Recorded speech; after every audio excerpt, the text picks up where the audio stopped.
de 2 episódios, digamos assim. Semana passada começamos a falar sobre imoralidade, né? Como ser livre da imoralidade sexual. E hoje nós vamos finalizar. E hoje eu vou ser mais rápido um pouco. Me dê aí a sua atenção plena. Não se distraia. Abra sua Bíblia no livro de 1 Coríntios capítulo 6. Enquanto você encontra aí, hoje nós vamos falar sobre como honrar a Deus com o nosso corpo. E semana passada falamos sobre o que é a imoralidade, né? E a palavra imoral vem de um padrão, ou melhor, da quebra de um padrão ideal de conduta. Então Deus, por que o certo é certo? Alguém já se perguntou isso? Porque Deus estabelece o que é certo.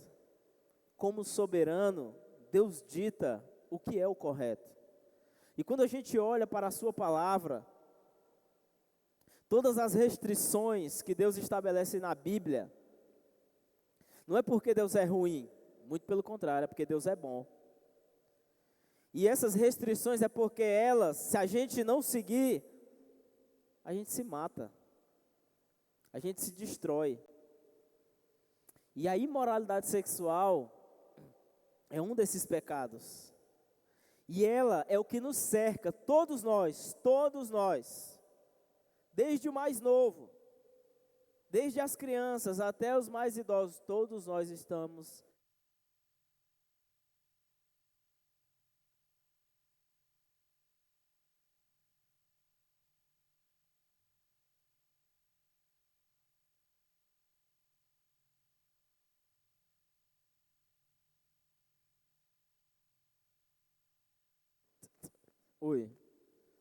Todos nós somos cercados por isso.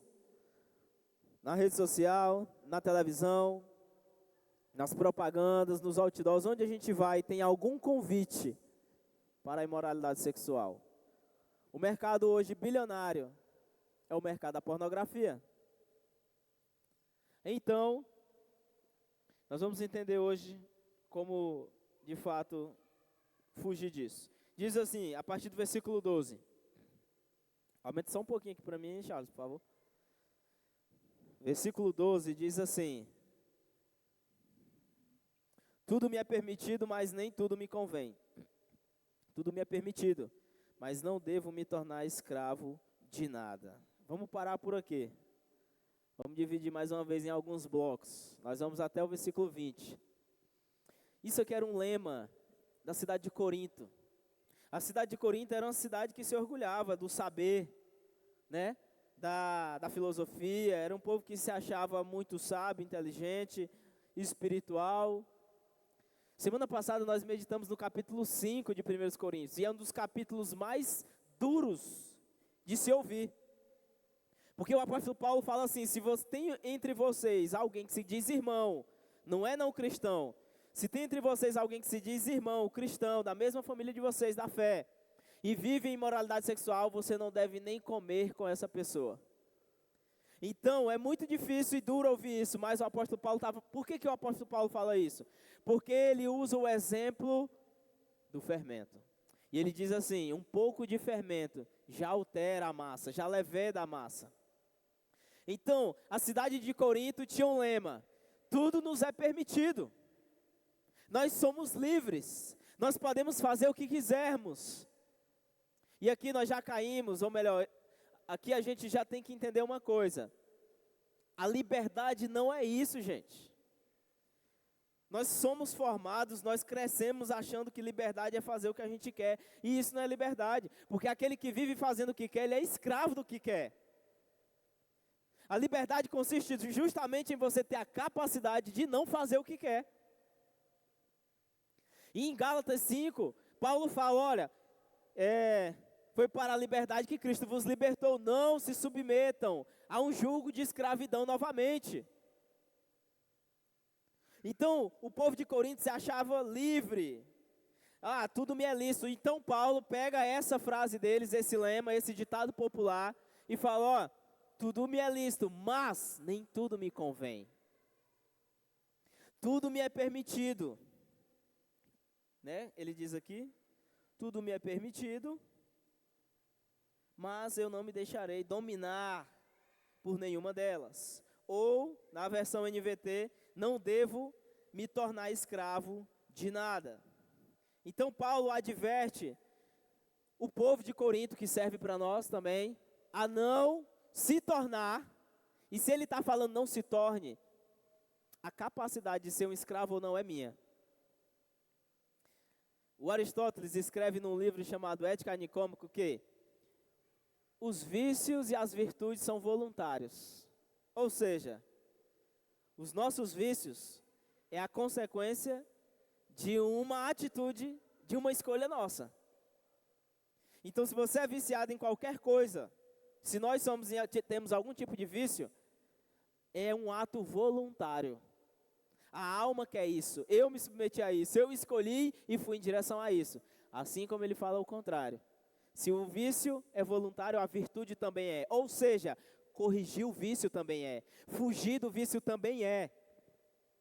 Só que nós queremos uma fórmula mágica para vencer os vícios, para fugir da imoralidade. E por mais que você leia todos os livros, tudo vai depender de uma coisa: você querer. Porque se você não quiser, não vai adiantar. Se não tiver um ato volitivo da vontade, não vai adiantar. Então, é uma administração do desejo. O que é o vício? É quando a gente não consegue administrar o desejo e se submete a ele sempre que a gente quer. A gente não se controla, sendo que temos a capacidade para isso.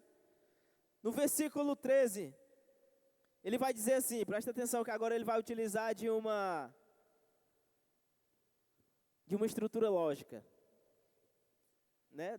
Todos eles se orgulhavam da filosofia, do seu pensamento racional e lógico, e eles começam a utilizar da lógica para criar uma premissa falsa. Qual é? Eles dizem assim, os alimentos foram feitos para o estômago e o estômago para o alimento. E o apóstolo Paulo fala, é verdade, porém, mas um dia Deus acabará com os dois.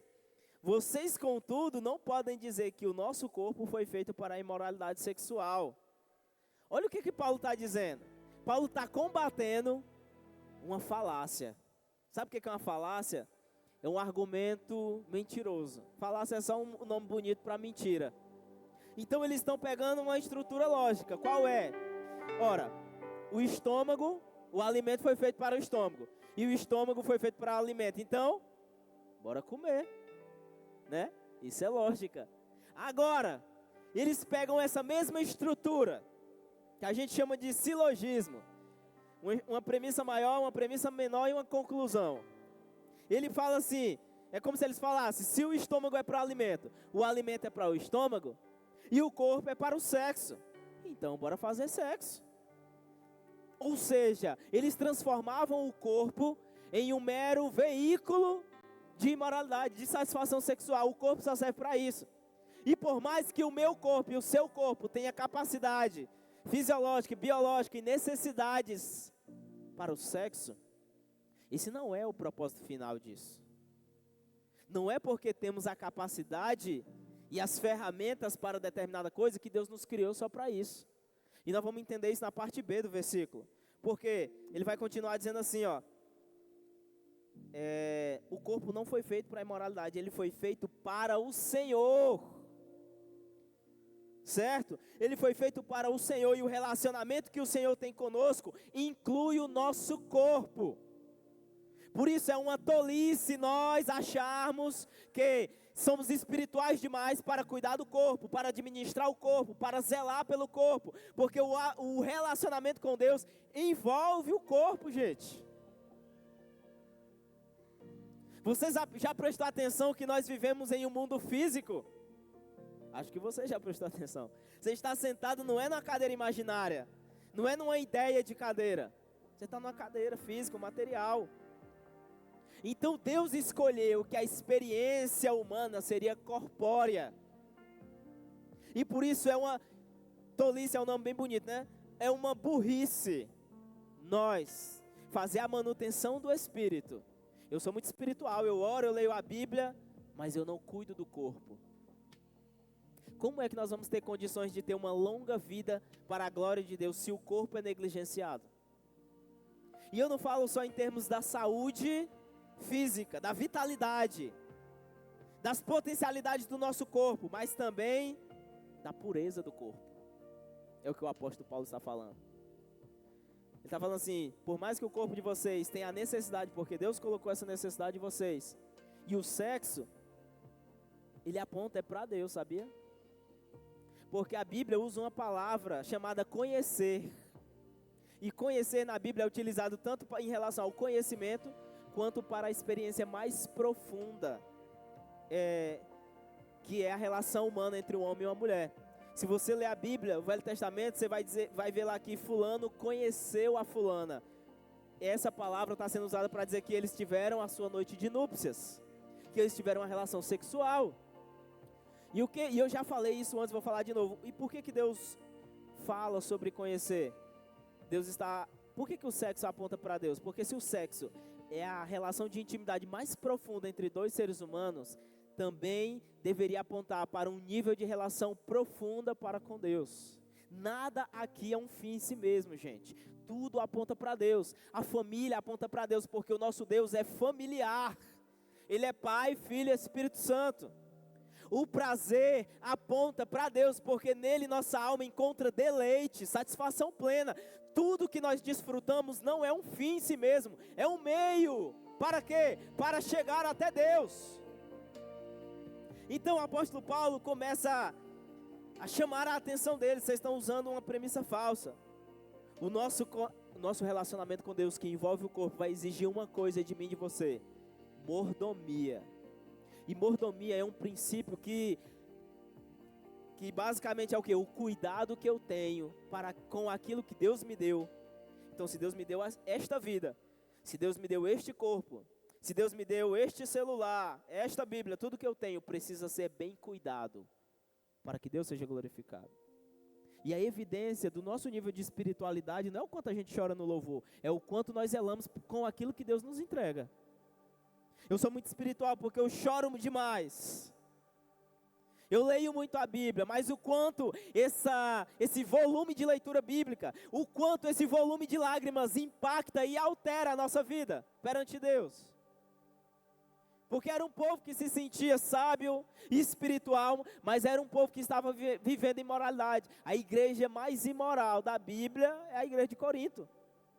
Primeiro que eles estão vindo de uma cultura pagã. Então, exigia um processo de discipulado para que eles deixassem as práticas pagãs. E todo culto pagão, na maioria dos cultos pagãos, vai envolver a distorção do ato sexual. Vai ter a violação do corpo. Por isso é muito sério isso aqui.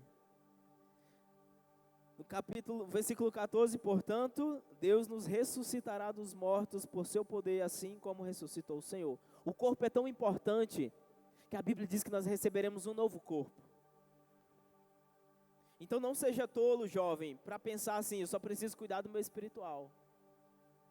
Eu não preciso ter cuidado com minha saúde, ou melhor, eu não preciso ter tanto zelo com o meu corpo. Qualquer pessoa pode pegar no meu corpo. Eu posso ser tocado, eu me permito ser, enfim, não tem limites. Isso não agrada a Deus. O versículo 15 continua dizendo: vocês não sabem que o seu corpo é na realidade um membro de Cristo?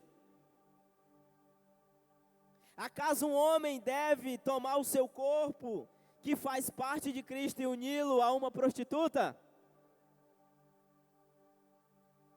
Quantos de nós teríamos essa coragem? O que ele está falando aqui? Se o nosso corpo é um membro do corpo de Cristo, nós fazemos parte desse corpo de Cristo. Então ele fala: acaso um homem deve tomar o seu corpo, que faz parte de Cristo, e uni-lo a uma prostituta? De maneira nenhuma. Vocês não sabem que se um homem se une a uma prostituta, ele se torna um só corpo com ela? Pois as Escrituras dizem: os dois se tornam uma só carne. Mas a pessoa que se une ao Senhor tem com Ele uma união de espírito. Aí aqui é interessante esclarecer uma coisa. Porque talvez a gente pense assim: tanto homens quanto mulheres, Não, mas eu não tenho nenhum envolvimento com um prostituta ou uma prostituta. Ele não está falando de uma prostituta de carreira somente. Ele está falando de um nível de intimidade que só é permitido dentro do casamento. Se ele é experimentado fora, estamos em prostituição. E outro detalhe, característico dos nossos tempos. Por mais que não haja o ato corpóreo entre duas pessoas, o que é a pornografia, na verdade? A pornografia é o egoísmo. A pornografia é um culto ao diabo. Por isso, se você tem dificuldade com pornografia e não tem se esforçado nada para fugir dela, entenda. Ou você pede ajuda, ou você se arrepende e se confessa, ou você continuará cultuando ao diabo. Isso é um culto ao diabo. Isso é uma humilhação do ser humano. Isso é uma objetificação. Isso é mostrar e dizer que o outro não vale nada. Ele só serve para me dar, ou ela só serve para me dar prazer. É por isso que a pornografia ela é abominável, irmãos. E a pornografia tem entrado no nosso meio. A Bíblia diz em Hebreus, na luta contra o pecado, vocês não chegaram ao ponto de sangrar. Meu irmão, sangre, mas não se renda. Mas não ofenda quem é Jesus Cristo. Será que você vai se permitir passar mais um ano sendo escravo da imoralidade? Paulo está falando que o homem que se une a uma prostituta, olha como isso aqui é sério. Isso aqui não é uma indireta de Paulo, a intenção de ofender. Paulo está dizendo, olha, é o seguinte, se você só tem um jeito para a permissão de Deus para o sexo, é o casamento. Então, se eu com a minha namorada, se eu com a minha noiva, ou com alguém que não tem um laço necessariamente, mas ando por aí ficando com um e com outra, eu estou agindo como um prostituto. E Deus abomina essa prática. Só que tem outro detalhe. Nós temos contexto aqui, dois contextos. Solteiros, nós temos noivos, temos namorados, temos casados. O fato de nós sermos casados não significa que nós não também podemos viver em imoralidade sexual. Como eu falei, todos nós somos bombardeados o tempo inteiro. Porque o diabo quer nos derrubar.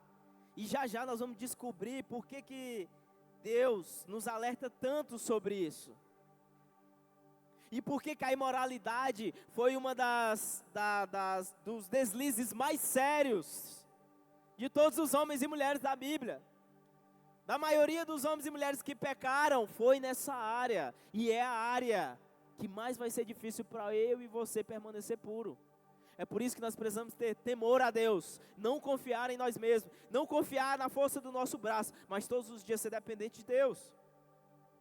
Então ele está nos orientando ao quê? Não se una a alguém que você não tem a permissão para se unir. Porque vocês se tornarão uma só alma, uma só carne. E só tem um jeito, só deveria se tornar uma só carne aquele que tem a bênção de Deus, que nós chamamos de matrimônio. Mas ele diz, a pessoa que se une ao Senhor, tem com Ele uma união de espírito. Por isso, se nós estamos aprendendo como ser livre da imoralidade, primeira coisa, temos que nos unir a Cristo. Não tem como eu querer ser livre de algo que ofende a Deus, se eu não me uno a Deus. Então o Senhor, aquele que se une ao Senhor, tem uma aliança, tem uma união de espírito com Ele. No versículo 18, que é basicamente a parte de aplicação, o apóstolo Paulo ele traz todo esse panorama e ele fala assim, sabe como é que você vai ser livre da imoralidade? Tanto a imoralidade no vocabulário, a imoralidade das nossas brincadeiras, o que eu falei semana passada, né? Às vezes a gente pode não estar acessando pornografia, mas estamos compartilhando figurinhas imorais no WhatsApp, nos nossos grupos. Às vezes a gente pode não ser aquele que fala a piada, mas às vezes ri de algumas coisas. Não estou dizendo que a gente não pode brincar, mas tem brincadeiras que elas já são de fato uma imoralidade com eufemismo de brincadeira. Então, de fato, como é que a gente pode ser livre da imoralidade? Eu falei um pouco do que ela causa, principalmente semana passada, como ela nos aprisiona, mas sabe o que o apóstolo Paulo fala? Ele fala, fujam da imoralidade sexual. E sabe o que é fugir? Segundo o dicionário do Google, fugir é escapar-se, desviar-se precipitadamente de perigo, pessoa ou algo ameaçador, desagradável ou tentador. Retirar-se de deixar local, região, etc. Por qualquer motivo, abandonar. O apóstolo Paulo está dizendo o seguinte, fujam da imoralidade sexual, de todos os níveis, de todo jeito. A Bíblia diz também assim, fuja da aparência do mal, cara. O que é a aparência do mal? É qualquer coisa que pode me levar a pecar.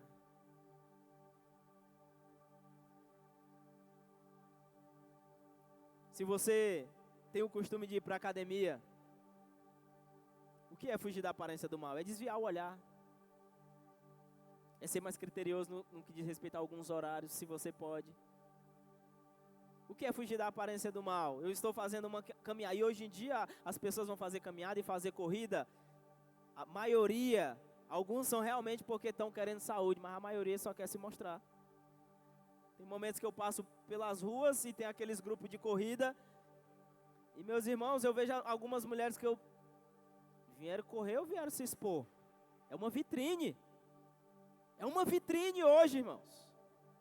E a imoralidade está tão impregnada porque muitas vezes a gente pode não estar diretamente acessando pornografia, pode às vezes não estar tendo algumas coisas, mas a sensualidade tem feito parte de nós, cristãos.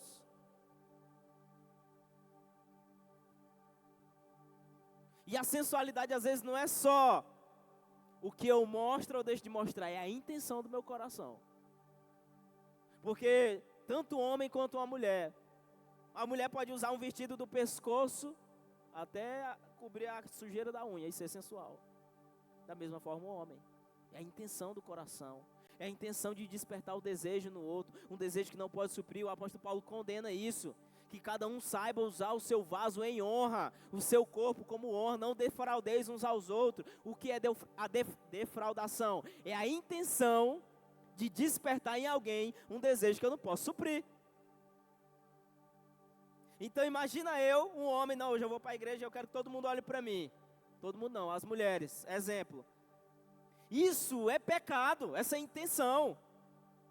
É querer ser desejado, sendo que eu não posso suprir. Isso é maldade, gente. Cuidado com a sensualidade. Cuidado com a intenção do coração. Às vezes a gente percebe uma intenção maliciosa por uma foto que é postada. Então cuidado, porque isso é falta de amor, porque é querer levar o outro a pecar. E aquele que foge, foge de e foge para. Quando você vai fugir de algo, alguém já fugiu de alguma coisa aqui? De um pitbull, de um cachorro, de uma vaca, de uma cabra, né? Irmão, quando você vai fugir, você não pensa muito não, você corre. E aquele que foge procura um lugar seguro, não é verdade? Se é um cachorro, você procura uma árvore, uma casa que dê para você entrar, alguma coisa. Então, o apóstolo Paulo está falando assim, só fuja, meu irmão. Não é para você enfrentar, não é para você falar, não, mas eu sou forte, eu consigo controlar. Não consegue, irmão. É por isso que a gente foge. Eu fujo porque eu não consigo se eu for enfrentar. Se eu for enfrentar aquilo que me causa tentação, eu caio. Só tem uma coisa que eu e você temos que enfrentar, o diabo. Aí nós estamos fazendo o contrário. A gente está fugindo do diabo e enfrentando o pecado. Isso é burrice. A gente tem que enfrentar o diabo e fugir do pecado. Porque a Bíblia diz assim, ó, sujeitai-vos, pois, a Deus, resisti ao diabo, e ele fugirá de vós. Só que resistir ao diabo não é resistir, vem diabo, vem. Como uma vez eu vi uma pessoa falando, se diabo aparecer na minha frente, eu largo um tapa na cara dele. Ô irmão, não vai nessa não. Você não resiste ao diabo no grito da sua voz, é no grito da sua santidade. O diabo não teme a sua voz, o seu canto, a sua dança, a forma como você prega, a sua oratória. O diabo só odeia uma coisa e é o que ele teme: santidade. É santidade que vai fazer ele fugir de nós. É por isso que o primeiro ato é sujeitar-se a Deus, se submeter a Deus, para que a gente tenha capacidades, condições, por meio de santidade, resistir ao diabo, e então ele fugirá de nós. Agora, enfrentar pecado, não, gente. Não. Olha o que ele diz, olha como ele continua, nós já estamos finalizando. Nenhum outro pecado afeta o corpo como esse, nenhum outro. Pensa em todo tipo de pecado aí, nenhum outro pecado afeta o corpo como esse. Por quê? Pois a imoralidade sexual é um pecado contra o próprio corpo. Mas por que é um pecado contra o próprio corpo? O versículo 19 vai nos explicar. Vocês não sabem que seu corpo é templo do Espírito Santo? Deixa eu lhe ensinar uma coisa sobre o Espírito Santo. Ele é ciumento. Não é esse ciúme abestado nosso, não. Ele é zeloso. Ele é exclusivo. Deus não divide sua glória com ninguém. Deus não divide suas propriedades. Então, se eu e você somos um templo do Espírito Santo, o templo precisa ser santo. Eu já vi gente que diz assim, em um momento, aqui dentro do templo, alguém soltou uma brincadeira: ei, não fala isso não que está dentro da igreja. Oxente. Aí pode, lá fora. Isso aqui é só concreto e ferro, irmão. Nós estamos santificando o que não é para ser santificado. Quer dizer, dando mais importância. Claro que aqui é uma referência de santificação. Mas Deus não habita em templo feito por mãos humanas. Ele não diz que o prédio da Avenida Industrial, no bairro São José, número 18, é o templo do Espírito Santo. Não. O apóstolo Paulo está dizendo: vocês não sabem que vocês são o templo do Espírito Santo? E como templo do Espírito Santo, eu preciso ter cuidado. O apóstolo Paulo fala que não sai nenhuma palavra torpe da boca de vocês. Irmãos, o padrão é elevado. É muito alto o padrão. Mas a santidade é isso, é mirar num alto padrão. É ser aperfeiçoado todos os dias. Então ele está dizendo por que esse pecado, nenhum outro pecado atinge tanto o nosso corpo contra ele. A imoralidade é pecar contra o próprio corpo, é a degradação, é a corrupção. E corrupção, a gente quando ouve a palavra corrupção, pensa que tem a ver só com político. Não, corrupção é tudo aquilo que vai se deteriorar, aquilo que vai que vai acabar.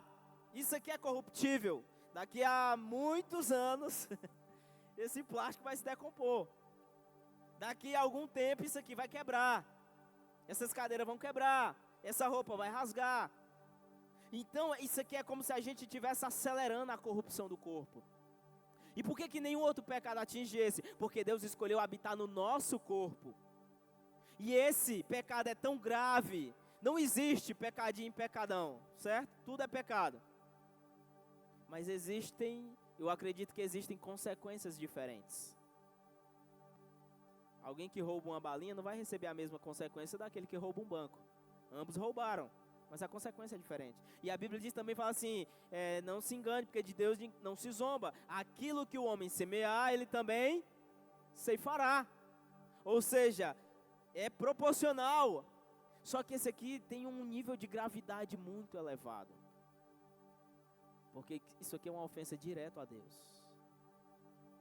É a tentativa de dizer assim, eu tenho um espírito que habita em mim, mas ao mesmo tempo, eu quero me sujar na lama do pecado. E não tem como, irmãos.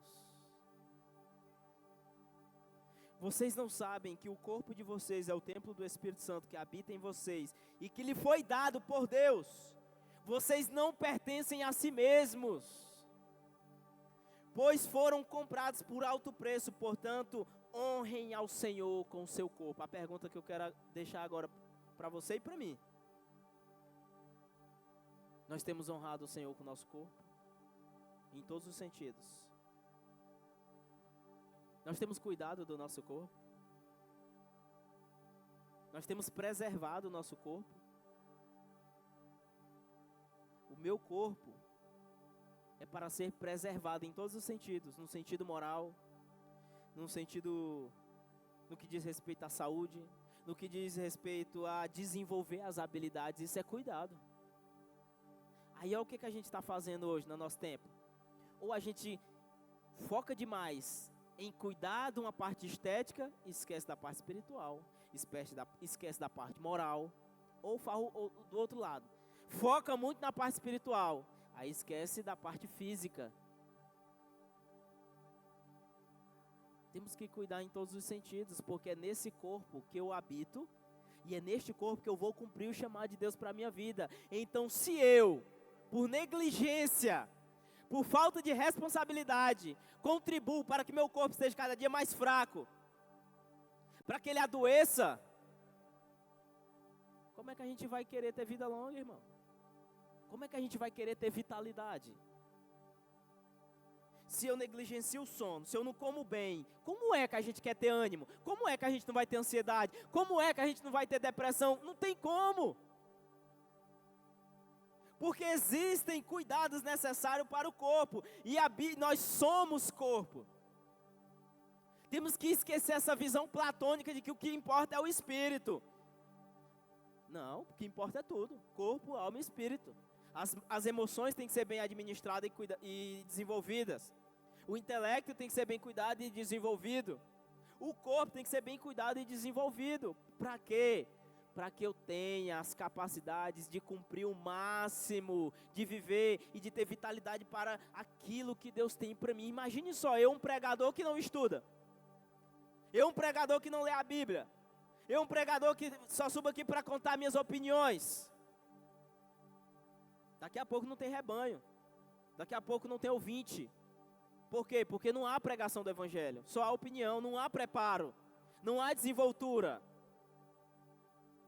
Aí imagina o cara que vem cantar aqui e canta todo desafinado. Não estou dizendo que a gente não vai errar uma vez ou outra. Somos humanos, vamos errar. Às vezes eu vou gaguejar, às vezes eu vou me atrapalhar. Às vezes eu vou falar uma coisa e depois vou ter que corrigir porque errei. Mas imagina a pessoa que vem aqui sem preparo nenhum. O despreparo vai sempre levar ao vexame. E no que diz respeito ao cuidado da nossa alma, da nossa mente, do nosso coração. Meus irmãos, nós precisamos fugir da imoralidade sexual. De todos os sentidos, de todas as formas. E qual é a trilha? Eu quero finalizar aqui dando aqui 5 conselhos rápidos. Primeiro, quando você foge por um caminho. Não é verdade? E qual é o caminho que nós devemos trilhar? Cristo, porque Ele é o caminho. Agora, existem estratégias, porque Deus é um Deus inteligente. E Deus nos deu inteligência. E como pessoas inteligentes, nós precisamos ser estratégicos para não mais, ou para fugir da imoralidade sexual. Porque se você vai fugir de alguma coisa, você vai ter que ser estratégico. Você vai entrar numa rua, numa outra, você vai se esconder, isso é estratégia. Então, na verdade, eu quero chamar de desafio. Eu tenho 5 desafios aqui para nós, a partir de hoje. Essa semana, esse mês, esse ano, não sei, enfim. Primeiro, para hoje. Abandone hoje qualquer conteúdo que tem sujado a sua mente. Ou um relacionamento. Quando eu falo relacionamento, eu estou falando também de contato, de amizade. Elimine o que hoje, eu já falei aqui algumas vezes, falei semana passada, né, que algumas séries eu parei de assistir. Por quê? Porque começou a sujar a minha mente. Hoje em dia é muito difícil assistir um filme, uma série e não ter uma imoralidade explícita. É difícil. Mas o que eu fiz? Não, isso aqui, aqui é meu limite, vou parar aqui. Então o que nós temos hoje que abandonar? É uma palavra? É um comportamento? É um conteúdo que você assiste? É um programa preferido? O quê? Não sei. Pense nisso. Segunda coisa, estabeleça um tempo para ler a Bíblia. E pare, se você tem esse costume, pare de ler a Bíblia aleatoriamente. Não, eu leio no dia que dá, eu abro aqui no meu livro preferido. Não, leia do início ao fim. Do início ao fim. E terminou, volta de novo. Terminou, volta de novo. Meu conselho, né? Leia o livro inteiro. Seja constante, porque a Bíblia, irmãos, é o que vai moldar a nossa mentalidade. A Bíblia diz: toda a escritura é inspirada por Deus e apta para o ensino e para a repreensão. A Bíblia nos renova a mente, porque ela aponta para Deus, porque ela aponta para a esperança que é Cristo, e a Bíblia diz para trazer a mente que traz esperança. E o apóstolo Paulo também escreve: aquilo que é bom, louvável, virtuoso, pensem nessas coisas. Então você só vai pensar no que você vê, no que você alimenta, no que você, quem imagina, imagina para ver. O que é a pornografia? São imaginações. Os absurdos que a pornografia proporciona é o quê? É a imaginação demoníaca do homem. É uma criatividade diabólica que vai imaginando, e se for assim, e assim agora, e agora desse jeito, e não tem fim, irmãos. Então, você não vai vencer sem a palavra de Deus, sem contato, sem se unir com Ele e se tornar um só espírito. 3, ore com sinceridade e peça graça a Deus. Todos os dias eu oro, cara. Todos os dias eu peço: Senhor, me dá graça, Senhor, me santifica. Senhor, santifica os meus olhos, santifica meu coração, santifica minhas intenções. Seja sincero. E sinceridade até às vezes para falar: Senhor, eu pequei. Senhor, eu desejei aquela pessoa que não era para eu desejar. Senhor, eu pequei, eu caí. Eu preciso do Senhor. Essa oração, ela revela arrependimento, posicionamento, que vai puxar para outra coisa que eu falei semana passada: confesse. Não tolere o pecado dentro do seu coração, porque ele vai corroer a sua alma. Você fica guardando, confesse. Procure uma autoridade, uma liderança, seu pastor, sua liderança, enfim. Não confesse para qualquer um, obviamente, mas confesse. Pecado e tentação. O nosso pastor Raimundo Nonato nos ensina isso. É melhor confessar a tentação para não confessar o pecado. E por último, guarde os seus olhos. Guarde o seu corpo. Guarde os seus olhos. Eu nunca esqueço esse texto que a Bíblia diz que se teu olho for bom, todo o teu corpo será bom. Mas se teu olho for mau, todo o teu corpo será mau. Nós estamos com os olhos, irmãos, muitas vezes muito sujos. Eu luto muito contra os meus olhos, sabia? Eu não sei você, mas eu luto muito contra os meus olhos. Eu oro muito pelos meus olhos, porque eles são a janela da minha alma. E muitas vezes o como vemos vai se tornando um padrão, e a gente começa sempre a ver da maneira maldosa, sempre vendo da maneira maldosa, e aquilo vai ficando na nossa mente, ao ponto de que a gente já não mais suporta, não aguenta. Galera do louvor, pode subir, por favor. Nós já vamos encerrar. Hoje nós vamos terminar bem mais cedo, porque a gente vai ter uma reunião. Mas, irmãos, lute com todas as suas forças contra a imoralidade sexual. Não brinque com isso. Não brinque com o pecado, não brinque com sua fraqueza. Não brinque com essas coisas. Não fique até tarde na internet, não fique sozinho. Irmão, cuidado. Não acesse sozinho, que você não acessaria ao lado de alguém. Enfim, você tem que desenvolver suas estratégias. Para quê? Para que a gente não quebre um princípio. Qual é o princípio? Santidade, irmãos.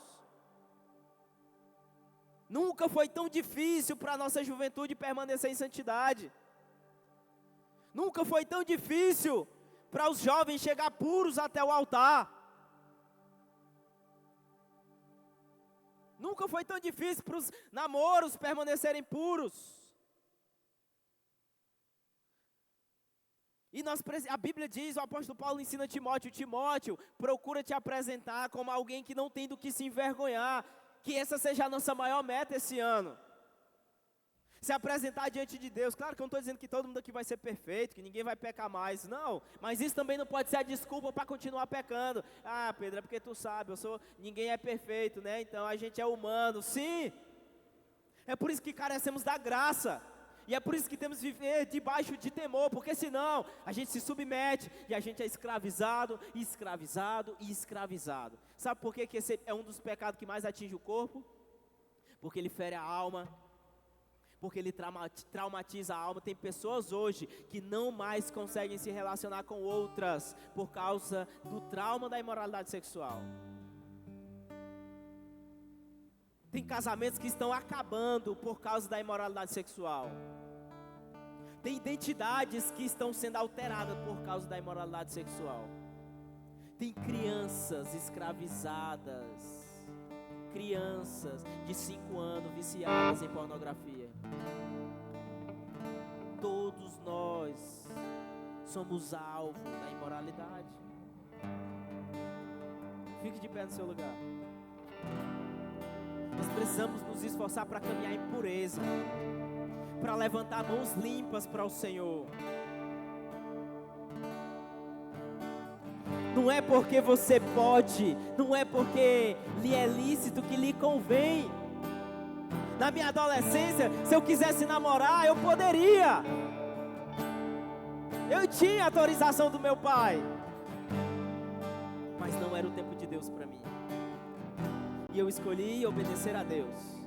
Então, por mais que ele seja lícito, pense, será que me convém agora?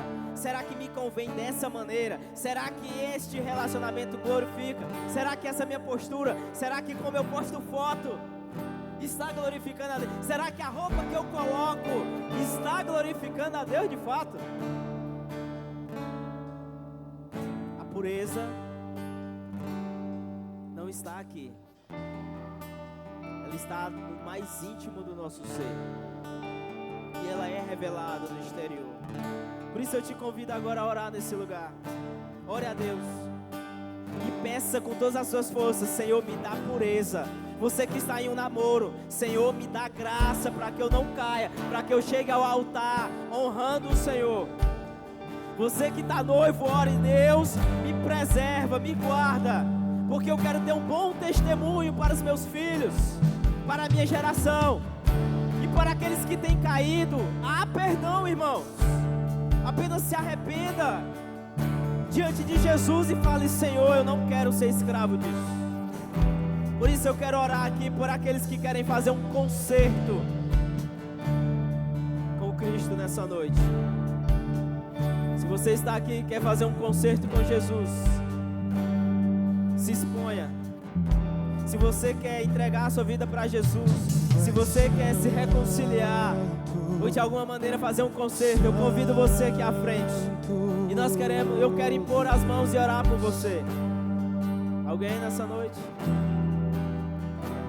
Alguém que precisa de forças para ser santo? Vem aqui à frente, vamos orar juntos.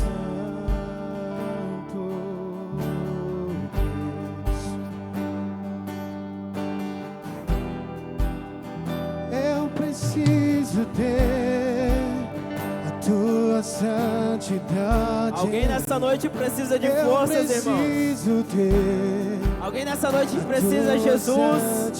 Tem sido difícil. Pois eu quero te ver, mas será impossível para mim ver a face do meu Deus sem a tua santidade. Eu não poderei te ver, Senhor Jesus, nós poderei te ver. Nós te louvamos pela tua palavra, Senhor. Porque a Bíblia é o antídoto, a tua palavra é o remédio que precisamos. É aquilo que tira as escamas dos nossos olhos. É aquilo que nos liberta. Por isso nessa hora eu oro ao Senhor por cada um de nós. Senhor, nos santifica, Deus. Torna-nos santos no falar, no tocar, no olhar, no pensar. Senhor, nos faça viver em santidade, Jesus. Limpa nossas mãos, limpa nossos corações, purifica nossas mentes, Senhor. Mas livra-nos da imoralidade sexual, Senhor. Livra-nos daquilo que é impuro, daquilo que é sujo. Livra-nos daquilo que é precoce. Meu Deus, não nos deixe fazer as coisas do nosso jeito, porque o nosso jeito tende a nos levar para a destruição. O Senhor tem prazer na santidade, por isso nos ajude a viver uma vida de santidade, Senhor. Porque sem santidade ninguém verá o Senhor. E eu peço para que o Senhor guarde cada um de nós que está nesse lugar.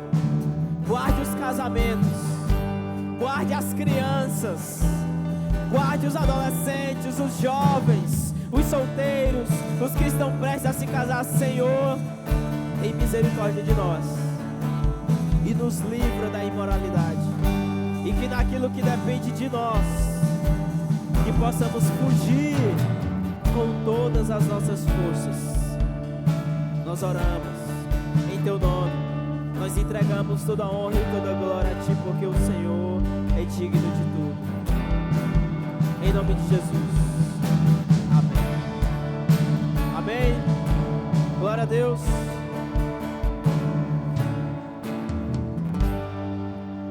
Terça-feira